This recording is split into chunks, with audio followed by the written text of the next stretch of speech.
Nous allons faire une petite interruption à notre programme de vie sur la Gemara pour raconter un peu l'histoire de Purim, vu que nous trouvons une dizaine de jours avant Purim, et il serait bien de comprendre ce qu'il s'est passé à Purim.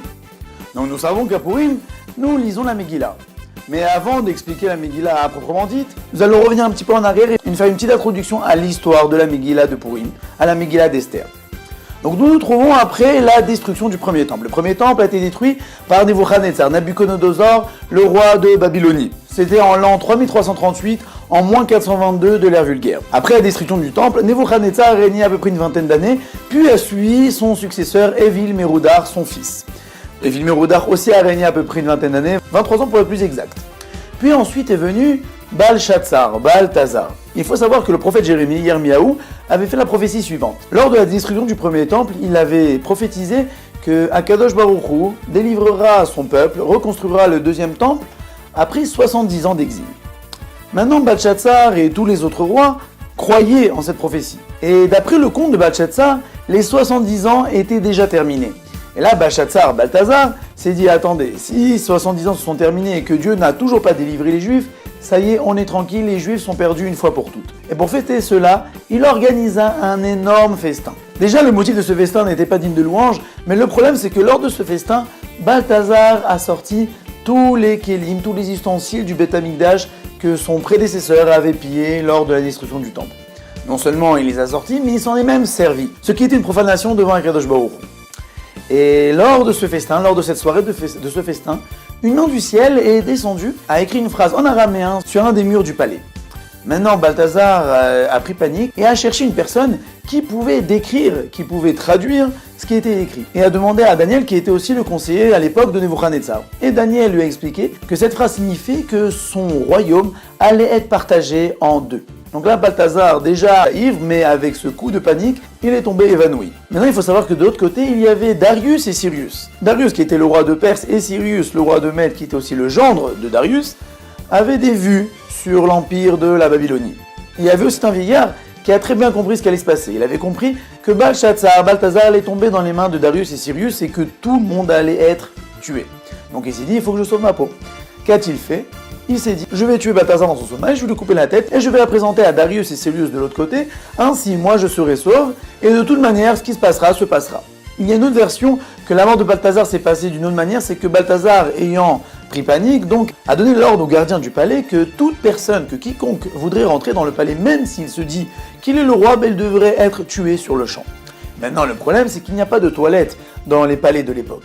Et Balthazar a moins dû sortir dehors pour faire ses besoins. Mais le problème c'est que les gardiens du palais n'ont pas vu sa sortie. Donc là, lorsqu'il a voulu rentrer, il disait qu'il était le roi, mais d'après son propre ordre, il ne pouvait pas être cru.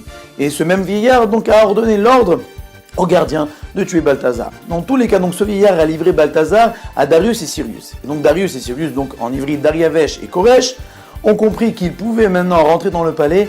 Et là, ils sont rentrés dans le palais et ont décimé tous ceux qui s'y trouvaient. Mis à part une personne. Cette personne était Vashti. Vashti était la fille de Balthazar. Maintenant, cette petite fille Vashti, qui avait 12 ans à l'époque, a entendu ces cris de guerre, donc a pris panique aussi et est partie dans la chambre de son père Balthazar et s'est jetée aux pieds de l'homme qu'elle croyait qui était son père. Mais cet homme-là n'était pas son père, mais c'était Darius. Mais Darius a eu pitié d'elle, si bien qu'il a pris cette fille-là et l'a donnée comme épouse à son petit-fils, qui était donc le fils de Cyrus et qui n'était autre que Achashverosh à Assuérus. Et donc c'est à partir de ce moment-là que Darius et Cyrus ont commencé à gouverner la majorité du monde. Maintenant, Darius lui-même avait compris que Balthazar avait fait une sorte de profanation des ustensiles du temple et que peut-être il devrait, honorer le temple. Et donc Darius s'est dit, je vais donner l'ordre de reconstruire le temple. Mais il n'a pas eu le temps de le faire. C'est son gendre, Cyrus Koresh, qui a donné l'ordre de reconstruire le temple. Donc il a donné l'ordre aux Juifs d'aller construire le temple. Ce n'est qu'un petit nom par rapport à tous les Juifs qui étaient exilés qui sont montés en Israël. Il y a à peu près 40 000 Juifs qui sont montés en Israël pour reconstruire le temple. Et ils ont commencé à construire le temple. Et Koresh, Cyrus les a même rémunérés.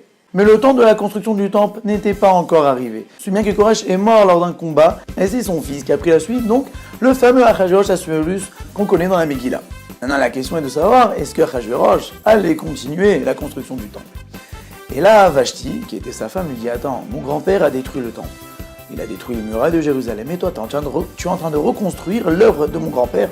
Tu es en train de tout détruire. Et d'un autre côté aussi, les fils d'Aman ont écrit des lettres à Achashverosh pour lui dire que les Juifs construisent une muraille pour se rebeller contre lui, ils ne vont pas payer d'impôts, ils vont lui faire la guerre, ils seront très bien protégés à Jérusalem avec ces murailles-là. Donc là, Achashverosh, d'un côté avec Vashti et d'un côté avec les fils d'Aman, qui essaient de le convaincre d'arrêter la construction du temple, et donc là, Achashverosh a interdit la construction du temple. Et sur cette lancée, Achashverosh a aussi fait son compte des 70 ans. Il s'est dit d'après son compte que les 70 ans étaient terminés. Et donc par conséquent, tous les Juifs qui se trouvaient dans son royaume sont perdus pour l'éternité, Dieu ne les rachètera pas. Et c'est une des raisons pour laquelle Achashverosh organisa un si grand festin que nous allons décrire dans la prochaine vidéo lorsque nous commencerons la Megillat Esther à proprement dite.